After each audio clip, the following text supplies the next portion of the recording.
far as I'm concerned, the Great Pyramid plus, as I'll show in my lecture, there's a grand design at Giza, which is very, very simple, but it codes incredible information. I mean, you know, it's all basically brand new. I mean, I'm not really even talking about this at all. And you know, you look at it and you think, well, was all of this intentional on the part of the pyramid builders, or is some of this just by chance? I have no answer. But all I do know is that there definitely is a grand design at Giza. You have a feel for the timing. Well, I'm slightly conventional. There were things there before and they built on top of them, or... I mean, I'm a bit more conventional than some of my colleagues, I'll be honest. As far as I'm concerned, Pyramid Field was designed by Khufu around 2600 BC, you know, give or take, you know, 100 years or whatever. And they created 3 locations, 3 spots.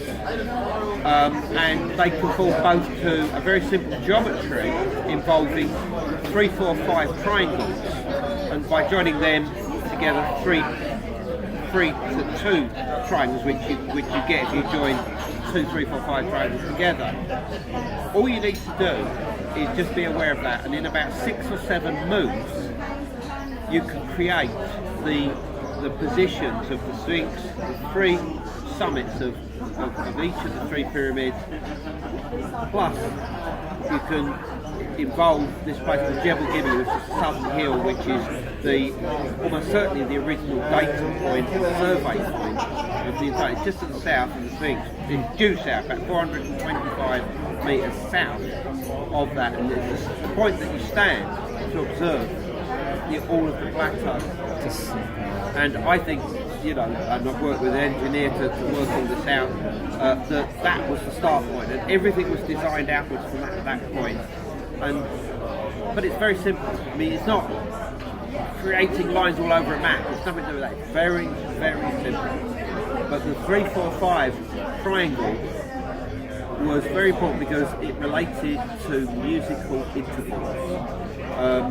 The 3, 4 shape relates to the perfect fourth, whereas the 3, 2 relates to what they call the perfect fifth. And musical intervals were incredibly important, not only in geometry but in architectural design. They always have been, and basically what I'll show is that all of these ideas were at Göbekli Tepe before they came to Giza. Exactly the same geometry is present there, and you can then take it back probably to the origins of music in Siberia 45,000 years ago. Okay, and strangely enough, the people in southern Siberia that lived in the area where the Denisovans were still making instruments to this day that have the same geometry and use the same musical intervals. Exactly the same. So in other words, because it was Pythagoras who first wrote down the whole process to do with musical intervals, which ones were which, what proportions of ratios they were, and there was about, I'm going to say, 5 basic musical intervals, of which the 2 most important are the perfect fourth and the perfect fifth. So basically what this is 2 different notes that come together to create a perfect sound, perfect tone. And he said that when he found that, he noted the ratios that were created by the 2 different instruments, you know, exactly the same instruments, and he did it in various different ways. So he was able to show that there was shape to do with this, and this shape clearly could then be extended into architectural form. Because obviously, you know, let's say a room or a temple is just like a big instrument, if you like, ultimately, if you want to make enough noise in it. Resonance. So that's what these temples were all about. So you create the perfect resonance in them by including the exact shape of the musical interval, particularly the perfect fourth and the perfect fifth. And what's so weird is that even to this day, you can read architectural books about the creations of theatres obviously for projecting the voice and sound, but it still used the perfect fault, the shape of perfect fault. I mean, I quote this in the book. I mean, you know, in other words, it's never been forgotten, but it was there at the time of the Göbekli Tepe. There is perfect geometry at the Göbekli Tepe. Nobody's sussed it. It's all in the book. And it's with the pillars there. You know, they're sort of just sitting in a small depression. They are, like yes, rings. but they're in an oval. It's easy to see that they're in an ellipsoid shape. When you look at that ellipsoid shape, I mean, I realised this a few years ago that there was some kind of basic geometry involved. But what I didn't realise is I was trying to look at it from the exterior walls, which extend outwards. So I got it slightly wrong. Of course, what you should be looking at is the interior walls, because that's where the sound's going to bounce off. And they're all relate to the 3, 4, 5 triangle. Perfect, absolutely perfect. But not just, you know, triangles inside, that you create an ellipsoid based on that shape. Obviously, 3 going that way, 4 going that way, or whatever. And those relate to the 3 oldest temples of the Göbekli Tepe uncovered so far, and fit perfectly with the positions of, well, certainly 2 out of 3, perfect with the positions of the pillars, and also they've got these whole, they're called portal stones in the north-northwest, that are also perfectly aligned on this geometry as well. So you've got geometry, but in addition to this, both at Giza and at Göbekli Tepe, you've got astronomical alignments as well, both to exactly the same place. Cygnus, the celestial swan, and this area of the sky, and the celestial swan was seen as the source of what was known in Greek mythology as the music of the spheres. The swan was seen to be the symbol of the divine music. It was a symbol of Apollo, a symbol of Orpheus, the symbol of the Muses, all of which are interconnected. And the swan was the symbol of the bringing forth divine inspiration through song and music and sound. And the area of sky connected with it was the area of Cygnus. So how did the Greeks know this?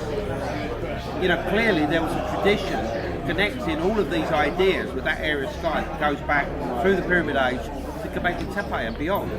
The earliest musical instruments in the world are made of bird flute, bird bone flutes. That some of which, not all, are made of swan bone. Now, that wouldn't have just been for convenience. You know, the ancients would have seen a symbolic as well as a functional connection with the making of sounds. And in fact, I quote an account of this in the book about a swan maiden using a flute, and after she's killed this flute, her voice continues to come out of it, and it's a very strange, very interesting story.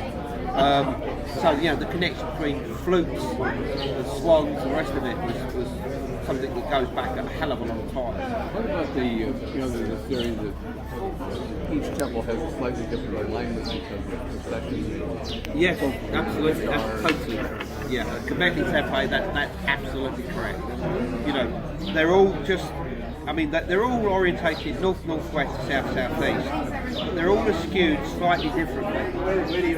And you can use that askew to check the positions of the stars and get a date based upon that. And those dates are based on the setting of the star Deneb in Cygnus, and they work perfectly to the carbon 14 dating that we have so far of those. Which is too much to go into. In fact, through the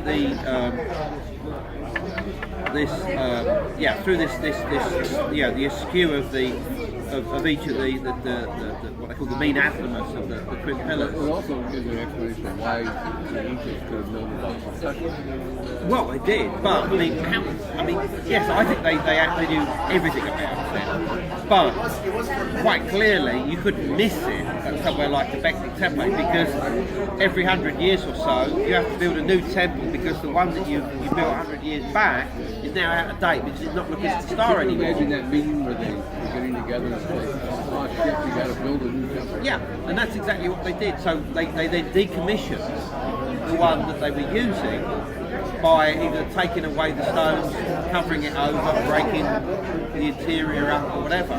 And they would then build another one either next door to it or on top of it. So gradually you get this layer cake of activity with the oldest on the bedrock and the youngest, just below the surface at the top. And then at the end, around 8000 BC, which is about 1500 years after they started building at Göbekli Tepe, they covered all the rest over and just said, that's it, we've had enough, and they went. Now, why exactly they did this is a bone of contention. It could simply have been that times were now changing, things had moved on, basically, which is what I believe. Because I believe that the original motivation behind them building them in the first place had now left, now gone. So, yeah, it was a different world.